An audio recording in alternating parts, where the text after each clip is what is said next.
Okay, well, do we want to talk a little bit with everybody about some general spiritual stuff? And I know we were talking about how we would share how we go about reading coins and our own personal processes, so that maybe you could discover your own personal process to do this for yourself. Yeah. So So do you want to start first, or shall I? What? I'll let you. Okay. Okay. It's super easy. I get quiet when I want to, and this is for anything. When I want to tune into something, I get quiet. Take a couple of deep breaths and kind of state my intention. Okay, so I'm tuning into this, and make that space to tune in. And so when you tune into anything, what you're doing is you're making yourself become receptive. You're opening yourself up to become receptive, to see, feel, and hear what comes in. And then what I do is I look at, so if we're doing coins, so I look at the logo and I say the name and I go, what am I getting here? And the first thing that I do is see how I feel. I mean, that's the first thing, is how do I feel? How does this make me feel in my body? Does it make me feel good? Does it make me feel, am I like, oh, or is my stomach feel, do I feel nervous? Do I feel shut down? How do I feel? And then I go, okay, show me. And then I say, show me.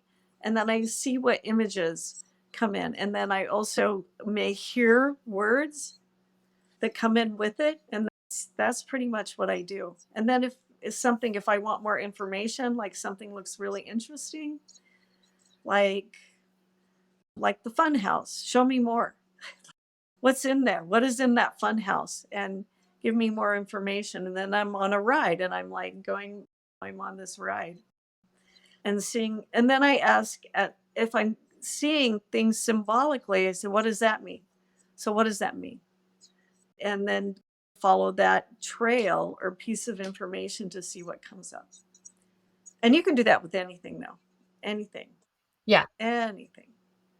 Like, where's my next boyfriend? I always use that as an example. I do. Oh, Yeah, it's we so can funny. bring some that we can get into how to manifest too, actually. But you can go ahead. That's pretty much my No, I love process. it. What? I love it. I love it. I was gonna say, like, besides, I know we do this channel for crypto readings, but then like predictions, global predictions too. But what we're sharing here, once you start to believe you can read anything, everything's energy, you can do it. And it's a creative process. So that's why Lorena is sharing the way she does things. And I do something similar, but I think I probably take a little bit of what Gerald O'Donnell, we talk about him, his process. So what I do is I put in binaural beats at first and listen to theta brainwaves for maybe like 10 minutes. So I got my earphones, close my eyes, I find a quiet place, and I pretty much, I think I automatic write. So I put out my journal with my pen and I just let the information come without trying to think too much. And I think writing for me distracts me thinking too much. And then it helps me to get it out of my head, because you know how the information comes and then it's gone and you don't remember it. But I love how you share that you use your solar plex, like that feeling energy first. I think I'm up here in my third eye more, but that's great. I never really thought about dropping down more into my like feeling body to do it. I always do that. Is just automatic for me. That's just my That's process. Yeah. I think because I'm very empathic, and that's, so it goes first to my body and I see how my body feels. makes sense. But it's not always that Yeah. way, but mostly, yeah. Because you never know how things are going to come up and into your field. Right. Because it's always, yeah. Once you think it's one way, it'll come in a different way. I mean, so just be open. That's it. You have to be open. Yeah, they'll use all your senses, right? Yes, absolutely. Yeah. Yeah. Yeah. Yeah.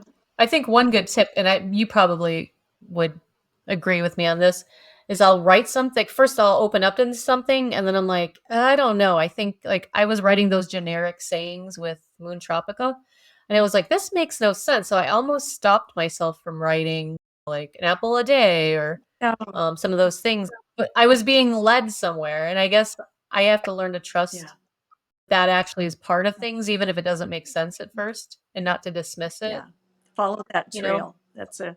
Those are trails Yeah, of like little seeds, and follow it and see what it has to say. Yeah. right. You can also write it down as far as if you're a writer, and that write something down and then probe with your pen. This is a remote viewing technique. You can probe with your pen Oh, yeah. and go, okay, what is that? Mhm. And so probe with your pen and see what comes up as you touch your pen to the words. And you can get information. I forgot about is that like a remote viewing technique too? No, Yeah. it is. Yeah. Okay. Yeah. It's called probing. Probe that. Okay. Put your pen on the paper where you wrote it and go, okay, let's see, give me more information, see what comes in. Like if you want to go deeper, that's, Yeah, yeah. Start asking questions. I always forget that too. I always forget that like maybe there's some piece of information that didn't come through that I wanted. So I'll sometimes just be like, "Oh, that's what I got." And like, "Wait a minute, like I can go back and Mhm. ask for Yeah. clarification." Yeah. And I forgot to say I use the logos of the Yeah. coins and I focus on the picture of the logo in my Yeah. Me mind. too. Yeah. That's So, important. so I guess that's like a remote viewing. Sometimes it's like it's like a hybrid remote viewing slash energy Yeah. reading. Oh, yeah, definitely. Because remote viewing, you're doing it blind. So, I mean, true remote viewing, you don't, True. yeah, have any information. Yeah. And you know what makes a good psychic reader or intuitive reader is not do you get the information, but you go further into the information so that you don't just Mm. stop with the first, keep going, keep looking, because there's more stuff to harvest from that and pull out. Yeah. Because we, Which is something we can talk about, like, in another video with maybe some spirit chats, but I forgot that one woman, Deborah, cats, she's the Deborah Katz. Deborah Cat. Yeah. For years as an acupuncturist, I guess I never understood if you got an image from something, I was like, "Oh, it's just information," right? Like, this is just something that wants to be communicated, but with her teachings, you can actually work with that energy, and it could be a healing moment where you can work with that energy and heal more to that than I could, but I was surprised. I had no Yeah. idea. So you go further into it. What's there? What's contained in there? And unlock it and delve in it and see what's there. Yeah. That's also a remote viewing process too, actually. So it's combining well, remote viewing is psychic work, but it's taking it deeper into it. Yeah. Kind of playing in it and seeing looking at it from a different angle too. Yeah. Is the remote influencing that part, like, more of what changing the image Mhm. and unfolding Yeah. it? Is that kind of the RI part of Yeah. Gerald's work? Yeah. Remote influencing is, yeah, when you get in there and shift the energy and project images that is different than the initial thing and to shift the energy. Now I should just set the intention not to fall asleep Oh, during his meditation. that's a good That's the intention. only thing. They're so hypnotic. Yeah. And did we want to talk a little bit about manifesting, like from a spiritual point of view, or? Like and subscribe for additional crypto intuitive readings, global predictions, and intuitive development education. If you would like a private reading with Kimmie or Lorena, please find our individual websites listed below. Please remember this information is for entertainment purposes only and should never be considered as professional financial advice.